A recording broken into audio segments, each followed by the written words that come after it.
Journée mondiale ce 5 octobre des enseignants, un personnel enseignant fait pour des sociétés durables. Voilà le thème de cette année. On revient dans ce journal sur les conditions de vie et de travail de cet acteur. Enseignement toujours, il sera question de la séance de restitution faite ce lundi par le recteur de l'université de Lubumbashi aux différents chefs d'établissement supérieur, et ce, après les grandes assises tenues dernièrement à Kinshasa.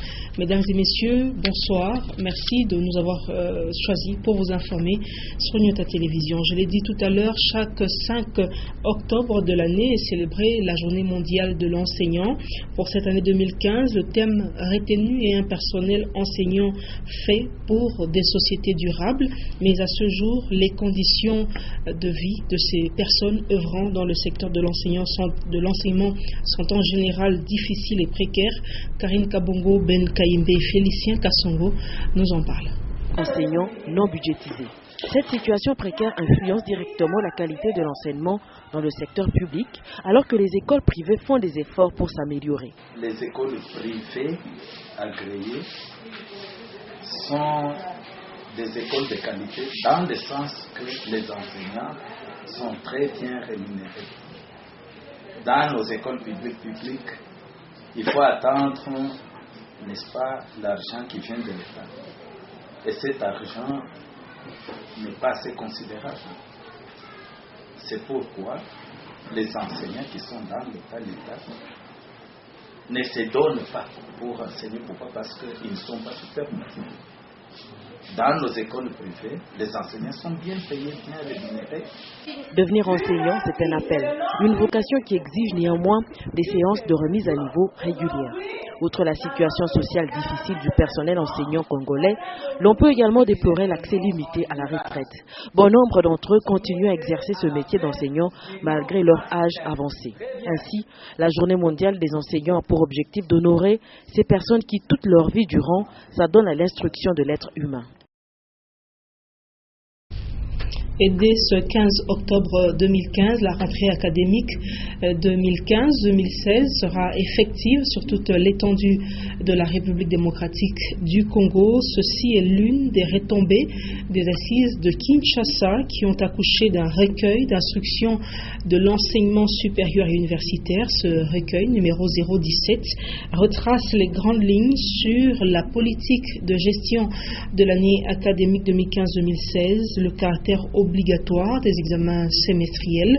Le recteur Chabou Mumba, qui a pris part, a fait la restitution au chef d'établissement supérieur ce lundi. Antoine Roger Mumba nous en parle. Comme dit lors des assises de Kinshasa entre les ministres de l'enseignement supérieur et universitaire et les chefs d'établissement de ces secteurs, les hostilités académiques sont lancées à partir du 15 octobre 2015 en RDC. La rentrée effective, il est prévu que les cours commencent le 16 octobre. Évidemment, ça c'est le calendrier académique. Deux assises portant aussi sur un recueil d'instructions par rapport à la nouvelle façon de gérer l'année académique. Il s'agit par exemple du respect du calendrier académique, commencer l'année académique à temps, la terminer au 31 juillet, travaux pratiques, tout ce qui concerne l'enseignement supérieur. Il y a des instructions qui concernent le secteur académique, mais aussi les instructions qui concernent l'administration ainsi que les finances. Le recteur Chabou Mumba, qui a pris part, en a fait la restitution au chef d'établissement d'enseignement avec toutes les innovations que contient ce recueil. Après un semestre, on doit faire les examens obligatoirement. Une fois que l'étudiant a réussi aux examens semestriels, il n'a pas à revenir sur ses examens à la fin de l'année. Il a réussi son semestre, c'est fini. Pour ceux qui vont échouer aux examens semestriels, ils ne pourront revenir qu'à la deuxième session, pas à la première. Ainsi, ce document d'instruction dit 017 doit être respecté. Question de l'amélioration de la qualité d'enseignement, respect, rigueur dans l'utilisation des professeurs visiteurs et les calendriers académiques.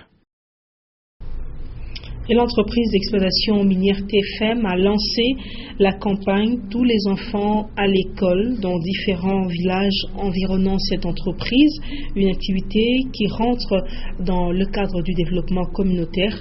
Rufin Kibambe, Étienne Ilunga, reportage.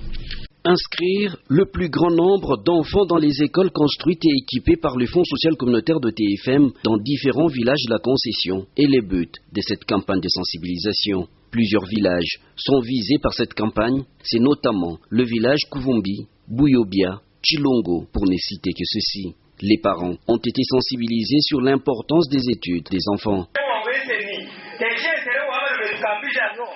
L'école a beaucoup de bienfaits. Ceux-là qui ont investi dans leurs enfants, les envoyant à l'école, sont heureux en ces jours. Ils ne manquent de rien. Ils reçoivent de ces enfants beaucoup de biens, chaussures, vestes et argent. Voilà pourquoi nous devons envoyer nos enfants à l'école, dit cet homme. La troupe théâtrale satellite de Fungurume a dans un sketch démontré comment les parents utilisent leurs enfants dans les champs et autres activités, choses qui réduisent leur temps de présence à l'école. Envoyer l'enfant à l'école est très important, ajoutent ses parents. Un parent doit tout faire pour les études de ses enfants. Le taux de participation des élèves à l'école est faible ici chez nous. Nous sommes ravis pour cette sensibilisation qui vient de nous montrer l'importance de l'école, l'avenir de l'enfant et même de ses parents. Cette sensibilisation vise à inciter les parents à inscrire leurs enfants dans les écoles les plus proches. Pour rappel, le Fonds social communautaire de TFM s'est engagé à améliorer l'éducation en construisant 9 écoles et en réhabilitant une dans la concession. Et en visite de travail dans l'ex-province du Katanga, le ministre national des hydrocarbures, Ngoy Mukena, a visité CEP Congo, dont les installations sont situées au quartier Kigoma et celles également situées au niveau de l'aéroport de la Luano. Objectif, s'imprégner des réalités et difficultés que connaît cette entreprise de l'État. Karine Kabongo-Molopo, reportage. Profitant de son séjour de travail dans la ville de Lubumbashi, le ministre national des hydrocarbures a visité la base de CEP Congo. Là sont stockés les produits pétroliers terrestres. Ce sont les responsables de l'entreprise pétrolière congolaise qui l'ont conduit pas à pas dans cette inspection des installations de CEP Congo. En allant des tanks et citernes de gasoil ou mazout, super ou essence ou encore le pétrole lampant, également le 500 ppm, un gasoil lourd destiné aux gros engins. Les responsables de CEP Congo ont eu le temps de montrer le laboratoire de l'entreprise, unique dans l'ex-Katanga, et destiné à vérifier et examiner la qualité des produits pétroliers. Le respect des normes de sécurité est également à l'ordre du jour. Ainsi, M. Ngoy Mukena a pu constater la construction d'un système anti-incendie plus performant avec de nouvelles pompes pour amener l'eau automatiquement dès qu'un incendie se déclenche. Le ministre national des hydrocarbures a également visité le dépôt CEP Congo de l'aéroport. C'est là qu'est stocké le kérosène appelé Jet A1, en termes scientifiques, carburant utilisé dans l'aviation civile et militaire. Et c'était l'occasion pour les responsables de la CEP Congo d'évoquer les difficultés rencontrées au quotidien dans le fonctionnement de l'entreprise, entre autres le manque d'énergie électrique. Et le dépôt de l'aéroport fonctionne souvent avec un groupe électrogène. Il faut dire enfin que les installations CEP Congo de l'aéroport de la Luano ont été construites selon les normes européennes. Et même en cas d'incendie, un château d'eau est installé pour parer à toute éventualité. Et parlons contraception, bien de couples rêvent de fonder un foyer avec des enfants, mais le choix ou des méthodes contraceptives a toujours posé problème et presque difficile. Karine Kabongo nous en parle. Le choix d'une méthode contraceptive demeure un sujet tabou pour de nombreux couples louchois. La contraception est encore un sujet lié à l'intimité du couple. Ceux interrogés ont accepté de parler, mais hors caméra. Ainsi, pour les couples âgés, il est important d'espacer les naissances, mais avec la méthode naturelle, c'est-à-dire l'utilisation du calendrier pour maîtriser les périodes fertiles et non fertiles du cycle menstruel. Pour le couple âgé, il est important d'être discipliné et avoir de la réserve et savoir s'abstenir. Mais pour les jeunes couples, outre le calendrier, il y a une préférence dans l'usage des préservatifs et du stérilet. Les jeunes couples pensent que le stérilet présente bien des avantages, mais il est peu connu. En plus, cette méthode a très peu d'effets secondaires. Il faut noter que certains couples expriment une résistance quand il s'agit d'utiliser les pilules ou encore les implants, car les effets secondaires seraient difficilement contrôlables et leur utilisation peut donner lieu à un cancer. N'étant pas encore mariés, de nombreux jeunes ayant petites ou petits amis ont tendance à utiliser les préservatifs. Pour eux, c'est moins cher et facile à trouver. Mais en fin de compte, les couples insistent sur l'entente entre les conjoints pour le choix d'une méthode contraceptive adaptée. C'était un reportage de Karine Kabongo Moulopo. Autre chose, cela fait plusieurs semaines que les cantonniers procèdent à l'évacuation des déchets dans les canalisations, un travail qui se fait difficilement puisque les Louchois n'intériorisent pas l'assainissement de leur environnement et chaque fois que les avaloirs sont débouchés, la population les remplit encore d'immondices. Diane Kassongo, Séverin Katamboa nous en parle. Le travail d'évacuation des déchets dans les canalisations de la ville devient presque une peine perdue. Au moment où les cantonniers de la brigade d'assainissement se battent pour déboucher les canalisations, avaloirs et collecteurs, les Louchois continuent à y déverser les immondices. C'est le cas de ces deux grands collecteurs de la ville, le canal Naviundu dans la commune Kampemba qui collecte les eaux usées et de pluie vers la rivière Kafoubou et celui qui longe le camp des assistants, les quartiers Salama et Mampala. Il déverse ses eaux dans la rivière Lubumbashi. À ce jour, tous ces collecteurs sont envahis de toutes sortes d'ordures, entre autres les bouteilles et sachets en plastique, ainsi que les couches. Même les fosses septiques sont canalisées vers ces canaux qui se trouvent le long des maisons d'habitation. Cette situation est un risque en santé pour ces populations et leurs enfants qui jouent souvent à côté ou même dans le canal. Selon les cantonniers trouvés sur l'avenue Femme Congolaise, la plupart des déchets sont constitués de plastiques et les plastiques sont des produits inaltérables, d'où la nécessité du recyclage de toutes ces matières afin d'éviter cette multiplicité des sachets à travers la ville de Lubumbashi. L'unique solution en ce moment est la bonne gestion des ordures et cela doit se faire par la sensibilisation car ni la capitale cuprifère ni le pays ne possèdent une usine de recyclage des plastiques. Et au marché Zambia, dans la commune annexe, les vendeurs éprouvent d'énormes difficultés pour conserver leurs produits frais à vendre. En effet, ce lieu de négoce manque de courant, ce qui rend les activités difficiles pendant cette période chaude. Une situation qui pousse les vendeurs à se débrouiller pour conserver les viandes et autres produits frais. Les détails, c'est dans cet élément de reportage. Construit depuis 2010, le marché Zambia abrite les vendeurs de différents articles. La viande fraîche y est également vendue. Certains animaux sont abattus sur place, tels la chèvre et le porc. Le prix ici est plus bas que dans d'autres marchés. Ce marché, qui approvisionne bon nombre de ménagères louchoises en viande fraîche, manque de courant électrique.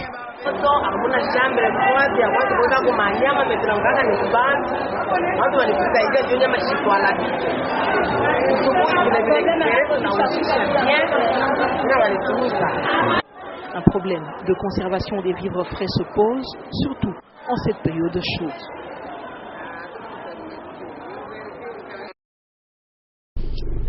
Madame, monsieur, on va passer à la rubrique Lu pour vous, le traitement de l'actualité locale, nationale et même sportive par nos confrères du journal La République, ce quotidien d'information paraissant à Kinshasa. Lu pour vous, lecture de Ege Tchalamobikaï.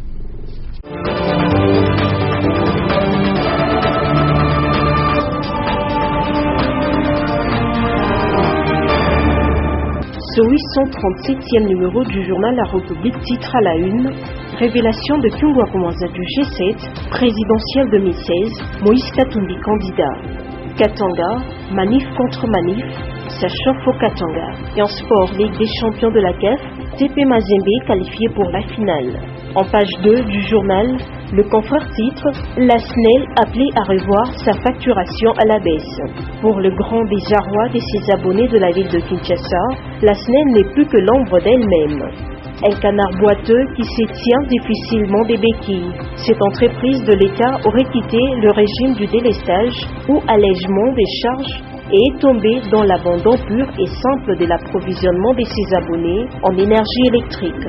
Révélation de Kyungwa Komanza du G7, présidentielle 2016, Moïse Katumbi candidat. Article à lire dans Point chaud de la République. Déclaration jetée en l'air, simple annonce sous révélation, l'annonce samedi 3 octobre par le président Gabriel Kyungwa Komanza du soutien de son parti UNAFEC à l'éventuelle candidature de Moïse Katumbi à la présidentielle 2016 n'est pas un simple coup de gueule. Il n'est donc pas exclu que cette annonce soit la divulgation d'une position de consensus au sein d'un G7 destiné à grossir sans discontinuer au fur et à mesure des nouvelles adhésions. Selon des sources crédibles, en effet, les jours à venir nous réservent encore d'importantes défections au sein de la majorité présidentielle des personnalités qui vont rejoindre le premier lot des frondeurs. Évidemment, le candidat Moïse Katumbi n'est pique mot au point de faire dire à certains analystes que l'homme cultive le flou sur son avenir politique. Dans Point Chaud toujours, manif contre manif, ça chauffe au Katanga. Le confrère note, Gabriel Kyungwak-Mwanza appelle le peuple de Lubumbashi à une marche de soutien au G7. Prévue le samedi 10 octobre prochain, la marche devra se solder par un meeting au cours duquel le président de l'UNAFEC devra s'adresser à la population. Et en sport, Ligue des champions de la CAF, TP Mazembe qualifié pour la finale. Vainqueur de la demi-finale retour de la Ligue des champions de la CAF, dimanche 4 octobre face à El Merreikh, 3-0, le tout-puissant Mazembe se qualifie donc pour la finale de la plus prestigieuse compétition des clubs africains. En finale, les Congolais feront face à l'USM Alger. Fin de ce Le Pauvre, merci de l'avoir suivi.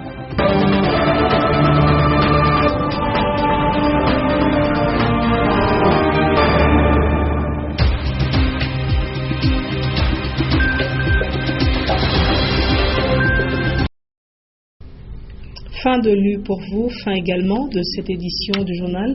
Mesdames et messieurs, merci à vous de l'avoir suivi. Je vous retrouve demain à 23h pour vous informer avec le même et réel plaisir. Prenez soin de vous. Au revoir.